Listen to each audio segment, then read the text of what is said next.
Let me show you how it is done. So without clearing, if I'm writing 2 plus 3j, by default it will give me a complex number in bracket. For understanding that whether it is a number or complex number, I want to check its type, and it will show me a complex type. Similarly, if I want to know complex of this number complex, I will write 2 comma 3 with the first part indicates the real, the second part indicates the imaginary function, imaginary part, and then 2 plus 3j, the same output. In the similar manner, if I write type here, type, it will give me the complex type. So this is just information regarding how to use this code, how to use a code for running a complex number, how to see its data type. So again, moving further to the next section, is sequences. So I just sequences. Okay. So language symbols requires storage on a computer, and hence must be defined as object. The object is known as character. The symbol means a computer doesn't understand which language you speak. Either it is some Korean language, Japanese language, or Hindi, Gujarati, Marathi, Tamil, Telugu, whatever the language you are using, it considered it as a symbol, and it stores it as an object, and this object is called a character. Every individual symbol of a language that appears on a computer screen or in a printed paper is considered as character in programming languages. This includes ASCII character and Unicode characters too. Example of characters which include letters, numerical digits, white spaces and space, punctuation mark, exclamation mark, the raise to symbol, the carry on symbol, and so on. In general, all the keys which you are recently seeing on the keyboard and those which you are not seeing on the keyboard are characters. For the purpose of communicating between computing devices, characters are encoded in well-defined internationally accepted formats. Here we are, for English, we are using ASCII and UTF-8 format that assign each character to a string of binary numbers. Two examples of usually encoding are ASCII and UTF-8, which are mainly used in this in Windows system or in any computer system. All programming language must be able to decode and handle internationally accepted characters. Python also deals with characters using data type strings, lists, and tuples. So let's see what is strings. So string is nothing but a sequence of character. We all know, but in case if I ask you what is string, so it is nothing but a sequence of characters. It has lowercase and uppercase of characters and have different encoding. Secondly, strings are case sensitive. So let's say let's see some example here that how strings behave.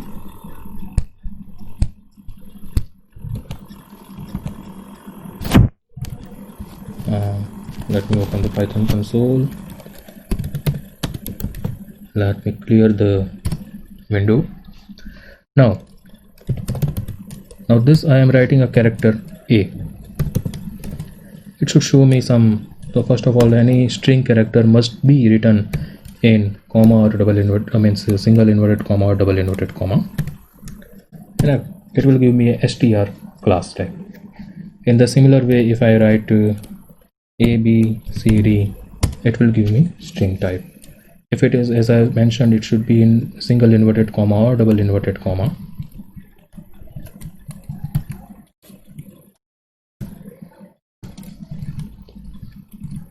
So instead of writing single inverted comma, if I have added a double inverted comma, it will also give me a class type string.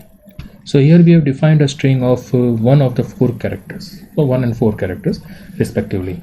It is important to resemble that white space is also a character. As such, I am writing hello world here.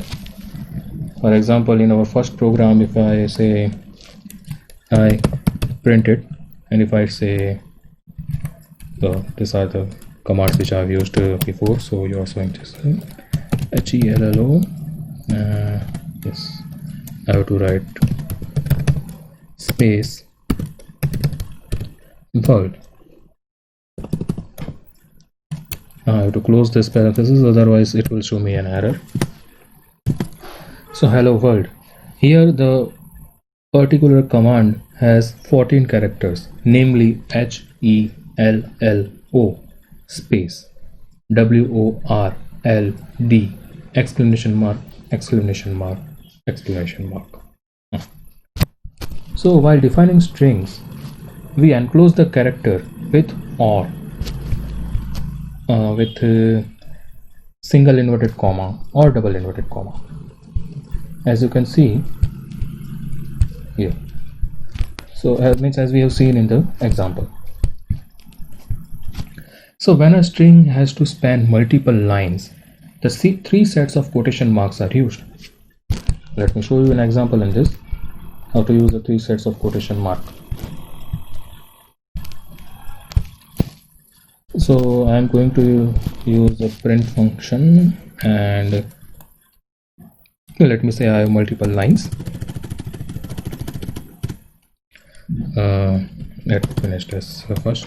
Which line, what will we write? This is the multiple line, so I'm going to write what sentence should I write?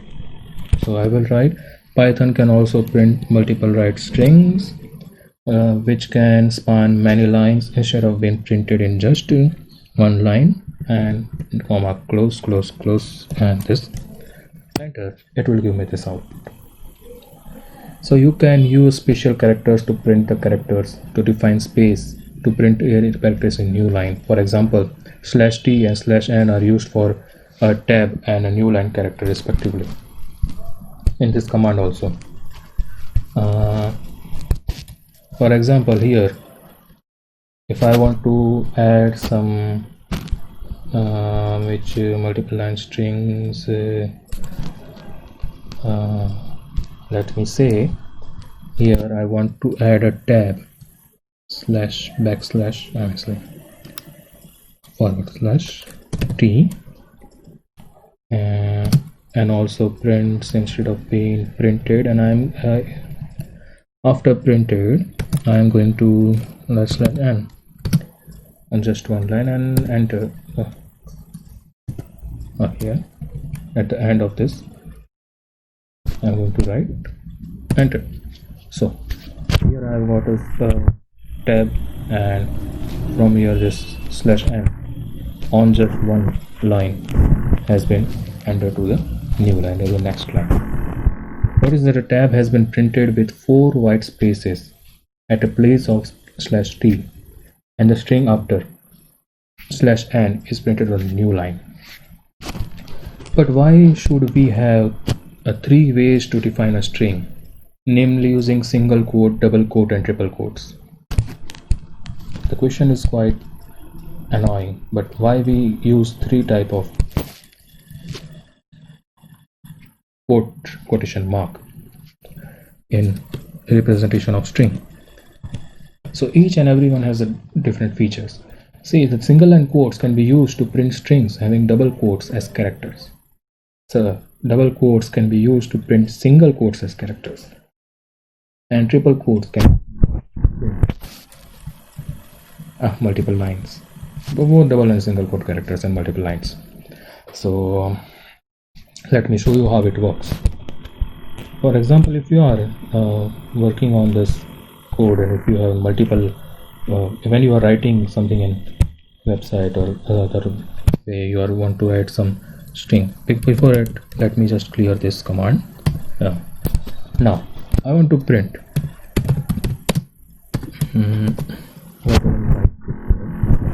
first of all I will make a double inverted comma, and then let me add a single inverted comma, and I have to write this confusing statement. Let's see it is working or not. So it's like Mahatma Gandhi's words. So the quote is good and this is checking in online.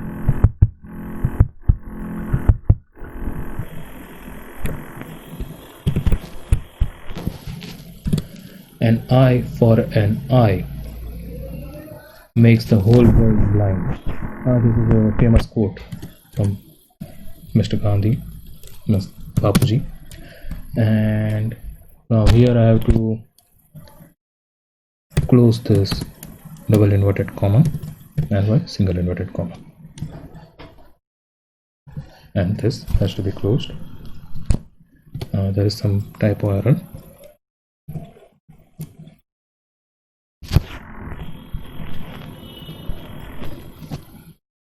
Let's see how it is going to work. I'm sure it is going to generate an error. Let me write it again.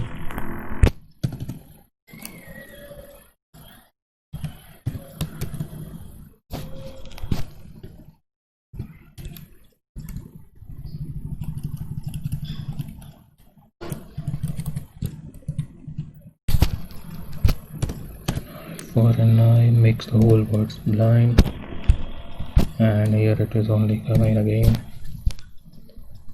and blind stands here and it truly stands here today. So okay, a little bit is working or not. Again it is showing an error, an eye for an eye. So this will of course shows an error. Of course it will showing an error. Let me remove this portion and let me remove this portion for understanding purpose. While scanning string literal, the error is by scanning string literal, and there is an error in this here. We have a single inverted comma, we have a double inverted comma here, but this one has not been there. It should be completed. So as I have mentioned, the double inverted comma is used to type a single inverted comma. The words in a single inverted comma. If there is a separate Mahatma Gandhi's word, this must be removed. I want to show you this, or else it will show an error, as I have already shown you in this two parentheses. Lines about to comma. The next next slide. Let's move to the next slide. And is lists and tuples. What do you mean by list and what do you mean by tuples? So list is an ordered set of objects irrespective of its data type. It can be defined by enclosing a set of values in square brackets. A square bracket. So I mean you can define a list using a square bracket. Let us show me an example here in the Python console. First we will clear this command window.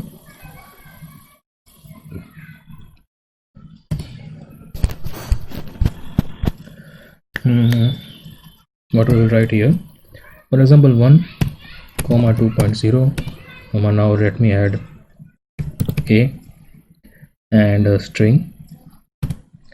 So let it be India here. So this will create a list. So when I write type, when I ask for Python about its type, it will give me the output as class list. The first element in a list in Python code is an integer here, which I have written is an integer. The second one is float, the third one is character, and the fourth one is a string. So you can also add multiple strings and that whole thing. Now when we talk about tuples, tuples are defined using parentheses. The curly means round bracket instead of a square brackets. For example, in the same example, if I remove the square bracket and now add this parenthesis, my output will be like this. And when I go for its type,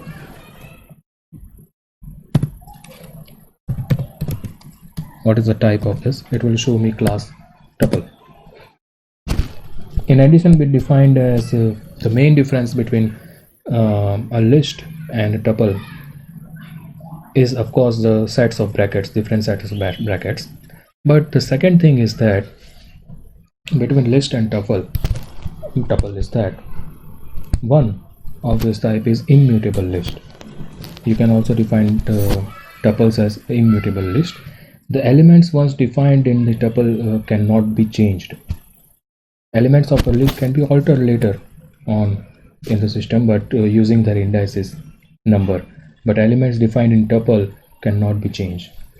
The later part about this indexing and changing of a tuple and list will be seen in the operators section, operators lecture.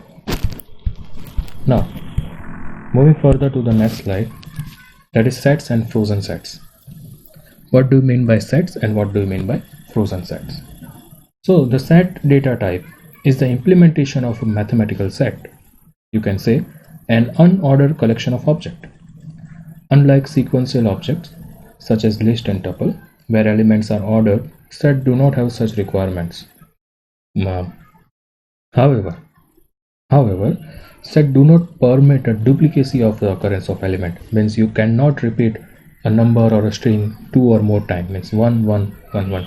For example, if I write hello, only one L will be there, another L will be rejected. That is depends on the occurrence of set. This is not the case with list and tuple. So whenever you have a question that what is the difference between a set and tuple and list, this is one of the difference. Let me show you an example. So in order to define set, we have to select set. For set is the function that is used to define set. So let me first clear the window first. Now let's define set. As I have already mentioned, set is defined in this format.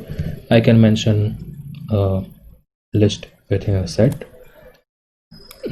As I have mentioned, let me write hello.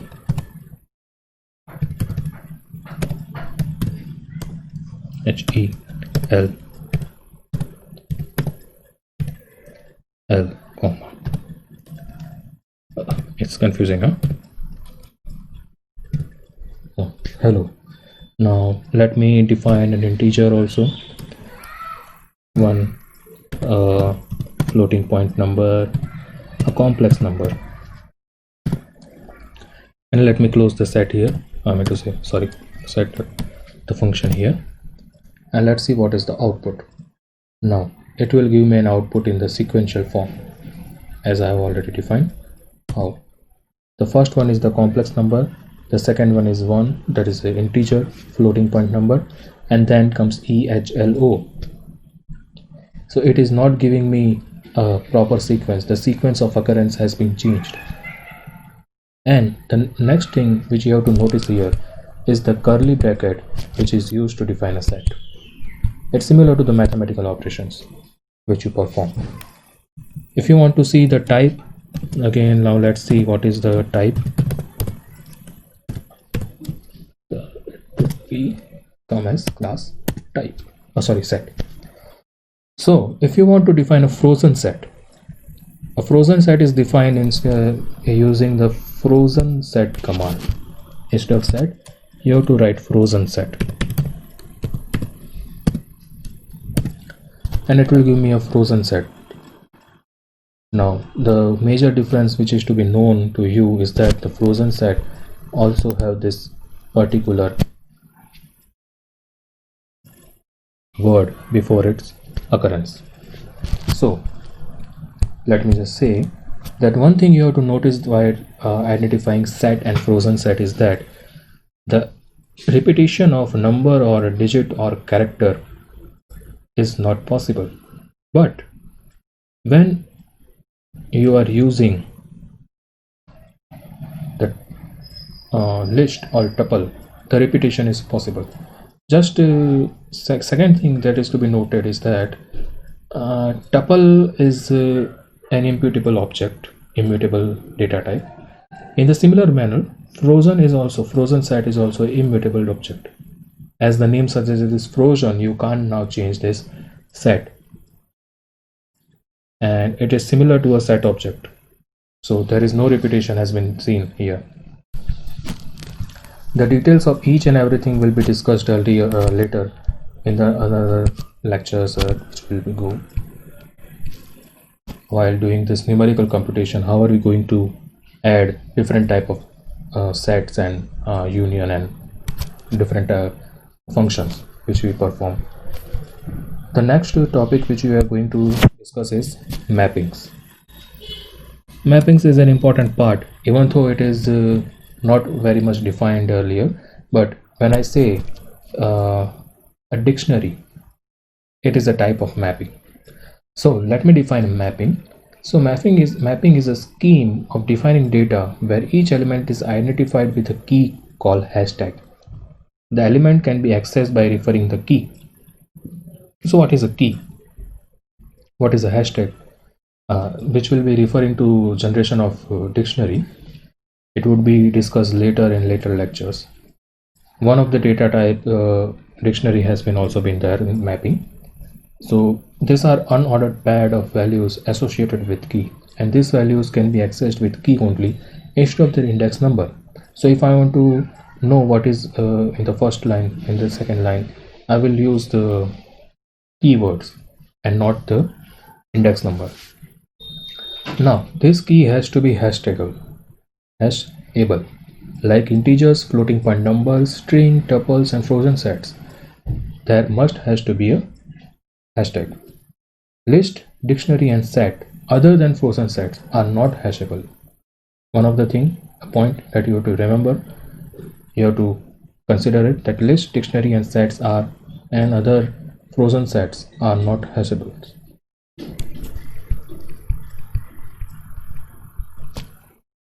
Okay, once again I'm repeating this point, the keys have to be hashables. The keys are hashables. The other important list, dictionaries, and sets are not hashables. It is confusing, I know, but when we go through this examples, when we go through other examples, you can also understand it. So let me define the dictionary then. In order to define a dictionary, you have to use curly bracket. So first I will write a character A, hashtag 1. In the similar manner, I want another thing, B, colon. Let me write 10. Let me see what is the output. Now if I want to know what is its type, its type will be this.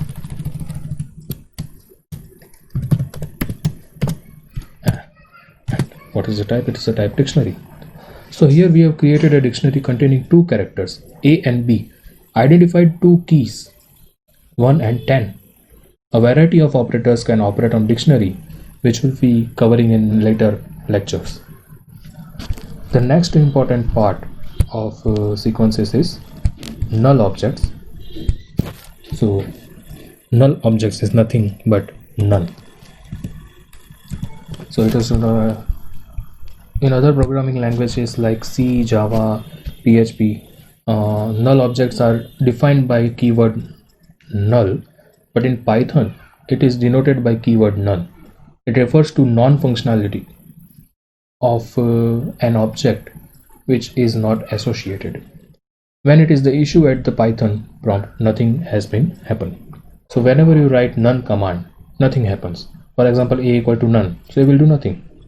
That's the thing. If you want to know how it works, let us again go to the Python console and let me write here none, and I want to know its type. Let me know what is the type of none. It is none type. So that's simple. So let's end our session here. A summary of this, what we have done today in this lecture, is that we have used the fact that all computing entities are merely objects that interact with each other as per their defined behavior. And this defined behavior is nothing but its built-in data type. So some data types are defined inside the modules So user can means by default integer, float, and that all, which we have discussed. And some data types are defined using external commands like decimals. The user can define the data type and define their properties. That are, you can define your properties as per your need. So before going this in further in advanced topic, it is necessary to know how operators and various kind of data operates. So in our next lecture, in lecture number 3, we will discuss about operators. And till then, I request you to go through each and every command which we have discussed today. And if there is any error or if there is any issue with your command, let me know and comment it. Feel free to contact me in the group. Till then, goodbye. Have a nice day. Happy learning.